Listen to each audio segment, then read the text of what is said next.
Hello and welcome to Playing Favorites. I'm your host, Dashiell Meier. Everyone has favorites, and on this show, we talk about all kinds of our favorite things. Today, on Playing Favorites, my guest is one of my favorite writers. He was a humor columnist for 25 years, and he has written more than 30 books and even won a Pulitzer Prize. Please welcome my guest, Dave Barry. Dave, welcome to the show. Thanks, Dashiell. It's good to be here. Some of my favorite books by Dave are the Peter and the Starcatchers series, which he co-wrote with Ridley Pearson, and the young adult novels, The Worst School Trip Ever and The Worst Night Ever. We'll talk about those later. But right now, let's get to know more about you.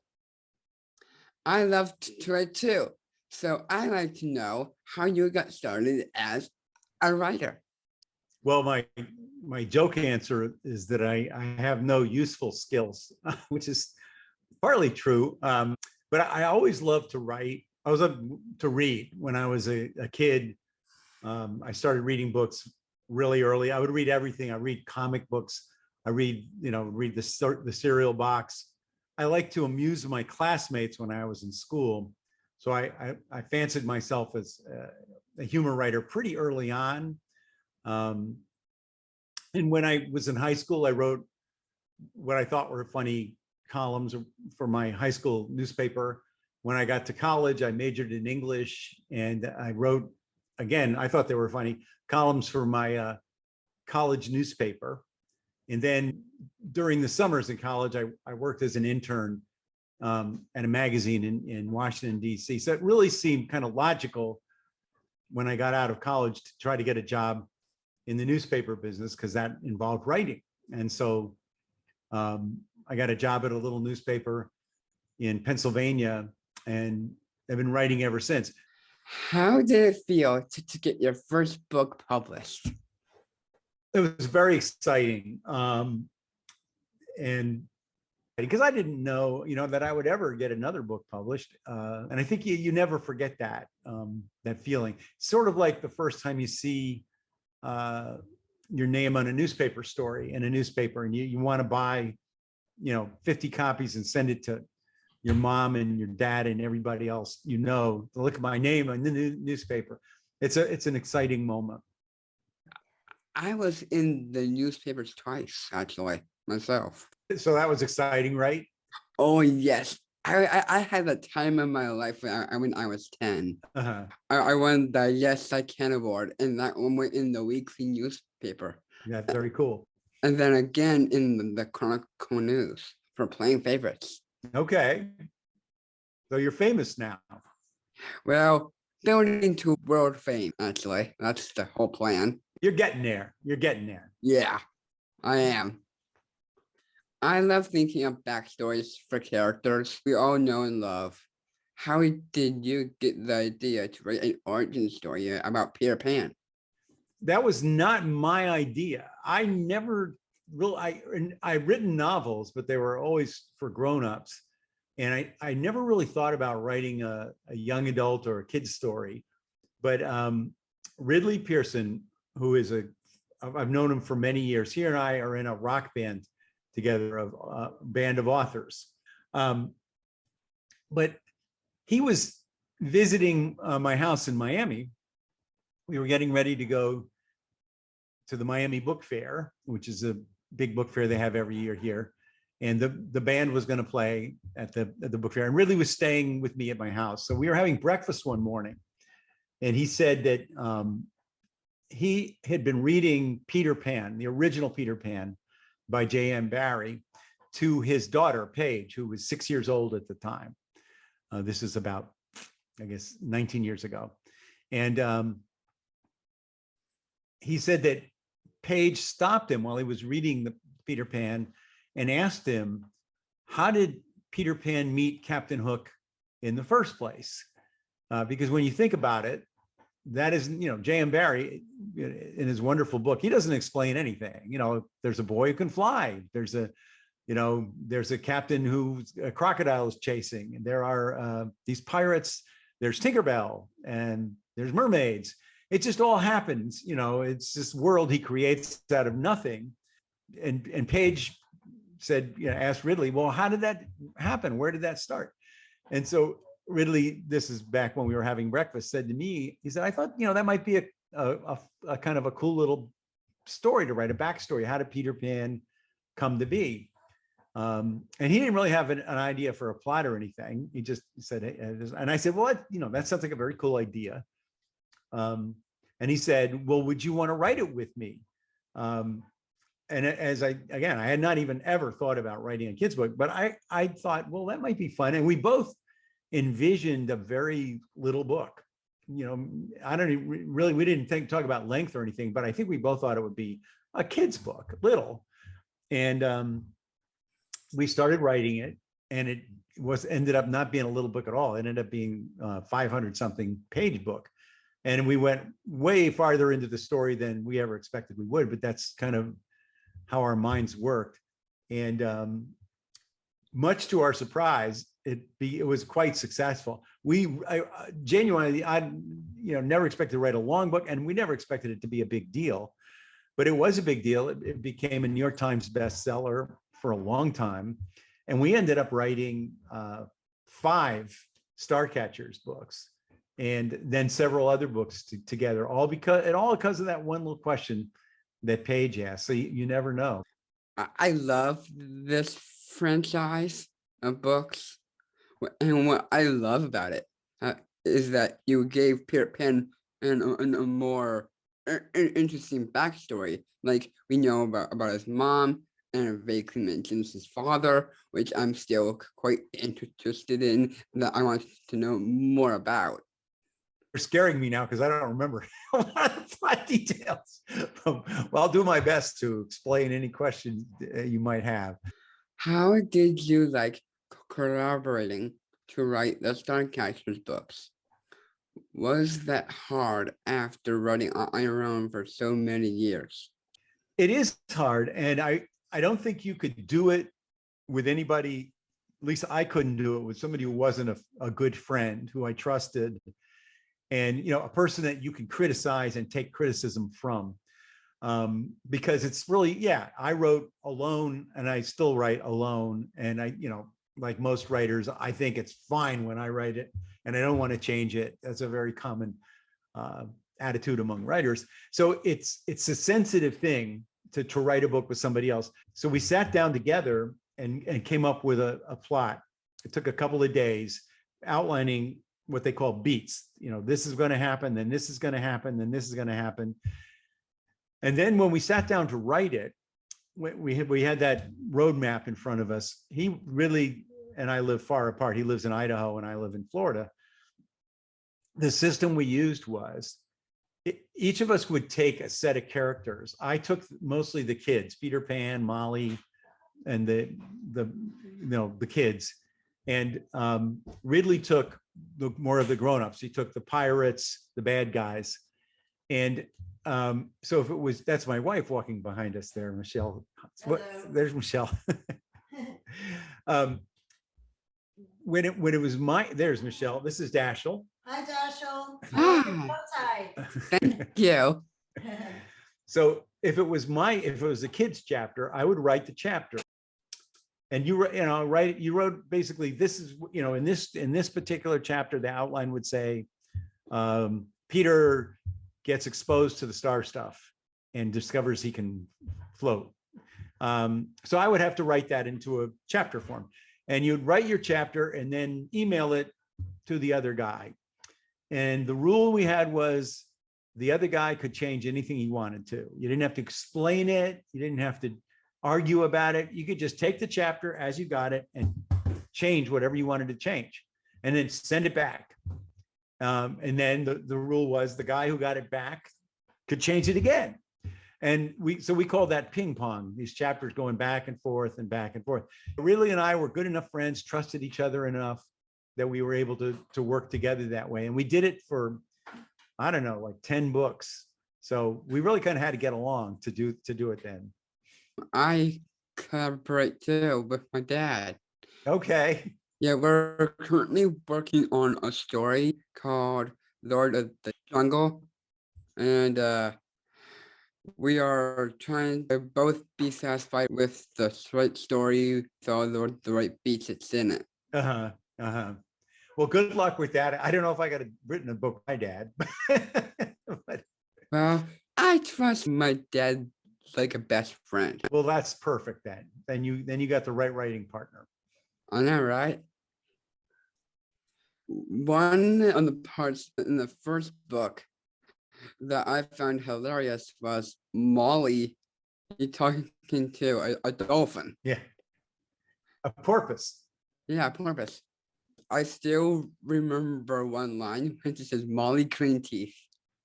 Yeah. Yeah, that was one. We didn't. I mean, we didn't try to make it a humor book, but we tried to work some humor in, and that was part of it. Was Molly's attempting to speak porpoise to the porpoise, and not really getting it quite right. We had some fun with that. In the Wyatt Palmer books, is his character based on you? Did you ever save the president from a terrorist attack? Many times. No, I never saved the terrorist. But Wyatt Palmer is a little bit based on me. I think whenever you write about, write a character, especially a character of your own gender, you draw on your own experiences. And yeah, in the Wyatt Palmer books, he's a kid who's a little bit insecure and he doesn't think he's cute enough or good enough to get the girl. That was me when I was in middle school. So I definitely drew on those feelings when I created that character. But he's not really me. I mean, he's this kid I invented, just like all the characters in the end are inventions.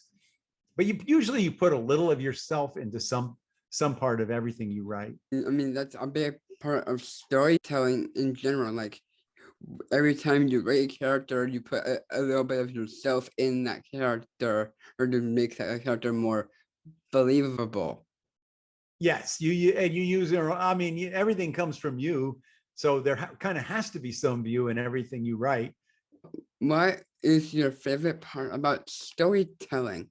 I enjoy the journey of characters who believe one thing at the beginning and they grow throughout the story. For me, the most fun part about storytelling is coming up with a surprise or an ending that you didn't expect, or that that's particularly satisfying. Some plot element that you maybe didn't see coming, or some satisfying way to resolve the story. I mean, it's kind of easy to get started on a story to create a problem, but then to come up with a solution for that problem that makes sense, that really would work with the characters you created. That solving that puzzle is kind of the most fun for me about writing fiction. I also love a good twist villain. Yeah. I mean, you got to love to hate them. Yes. And so what I like about twist villain is that they're set up as a minor character to foreshadow them by putting more light on the other characters and not them. Uh-huh. And have them reveal that they were behind everything. Uh-huh. And I also made comics of my own. I made a series called Super Cat, and I made like the ideal classic villain, X-Ray. He's conniving, has his emotional backstory, but no one knew that Absorbo, the twist villain, was behind everything. Zorbo. Yeah. I thought that was a paper towel. No. So let's talk about one specific favorite of yours, and that's what your favorite book was when you were a kid. Well, I read a lot, and I would my early favorite book that I can remember, like actually reading myself, that I really got into reading, was Winnie the Pooh. I don't know how old I was, but I was pretty young when I read Winnie the Pooh. But then when I got a little older, Tom Swift was the one I really got into. Tom Swift was this kid who was this genius inventor. And even when I was young, he was like from a long time ago. It was old. So like he was, it was like Tom Swift and his electric runabout, like that kind. But there would be this whole story built around Tom Swift. He invents something, or he builds a car, and then he uses it usually to solve some crime. But I just thought that was so cool that this kid was so smart and would come up with all these inventions. And also that he would like have a motorcycle and a car and a flying machine. I thought, when you're like 10 or 8 or whatever age I was, those things are pretty wonderful. And there were a whole lot of them. And I got to say, if you read them now, they're very corny. They're not particularly well written. They're very formulaic and everything. But man, when I was a kid, I read them all and I loved them. So I'm going to go with Tom Swift. I like to invent things as well. Like, I get this crazy idea of like time travel, see if it's actually possible, or teleportation, or walking through solid objects like walls. Well, let me know if you get to actually build any of those things, and I'll invest in your company. Really? Well, yeah. Oh, I think you would do quite well with time travel. Oh yeah, I'll make millions for that. The way I'll invest is that as soon as you invent the machine, I will go back in time and buy Apple, when it first comes out, and that's how I'll pay you for it. Now it's time for the speed round. Oh no, the speed round. Okay, I'll do my best. On these cards, I have cards of different categories, and Dave is going to tell us his favorite for each one. Okay, to tell you my favorite for each category. Yes. Okay, gotcha. Let's start. All right. White is your favorite color. Blue. What is your favorite breakfast food? Blue. No, I can't keep using that, can I? If I'm really allowed to order breakfast, and it's not going to affect my health, I would order bacon and eggs every day for the rest of my life. What was your favorite class in high school? Besides gym, which I liked because we could generally sneak away. But favorite class where I actually had to be in a classroom would be English class. I enjoyed English class. I like to read and I like to write. So I enjoyed English. I didn't enjoy was biology, because we studied diseases, and I firmly believed that whatever disease we were studying, I had it. I got, for example, every parasite known to North America while attending biology. No, not really, but in my mind I did. Out of all my classes, I'm currently taking chemistry. Do you like it? Yeah, it's fun actually. I love learning about the universe. We talk a little bit about time itself, which brings me back to, time travel. Okay. All right. Well, let me know when that works out for you. No problem. I'll call you, or I'll have my dad email you. Call me in 1971, and I'll be waiting. No problem. Then the question will be how I got there, but we'll figure that out. Yeah. Or earlier on, we'll figure that out. It would literally be a blast from the past. Yes. Yes, it would. So what's your favorite house pet? House pet. That's easy. Lucy is right over there, lying there. Lucy the dog is my favorite house pet. I love dogs. I'm a dog guy. I'm a dog person, but in my family, we have 2 cats and 1 rabbit. All right. I love this band known as the Beatles. So what's your favorite Beatle? My favorite Beatle is John Lennon, but I love the Beatles in general. I'm sort of obsessed with the Beatles. So like many people my age, and I'm glad to hear you like the Beatles too. So what's your favorite swimming stroke? Swimming stroke? Oh man, dog paddle. I'm not a great swimmer, so I'm just happy to stay up, keep my head up. My favorite stroke is freestyle, but I'm really strong at backstroke. I don't think I could do the backstroke. With a bit of guidance, I think you can actually do it. Matter of fact, right. I'll teach you You'll be backstroke. happy to show me. Of course. Next time I'm in the pool. And okay, when we get together in 1971, you can show me that. No problem. I'll be younger and more limber then anyway. So what's your favorite Muppet? You know what I like? I like the two guys that sit in the balcony and hurl insults at Kermit. They're judges or something. I don't know what they are. The two cranky guys, because I'm getting to be an old cranky guy myself. So You don't sound cranky. well, okay, not right now, but I could get cranky. I can be cranky. So what's your favorite wild animal? Well, I like kangaroos because they're just weird and they're feisty. Like every now and then a kangaroo will just walk up and punch somebody.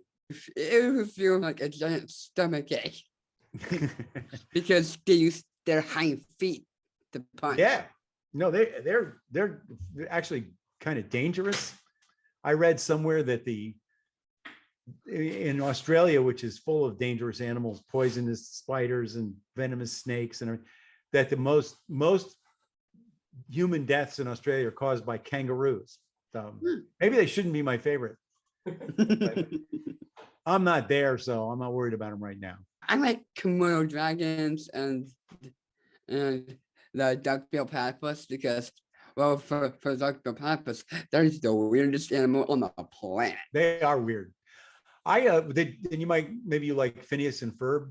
I love that show. Yeah, Perry the platypus. He's a semi-aquatic egg-laying mammal of action. Yeah.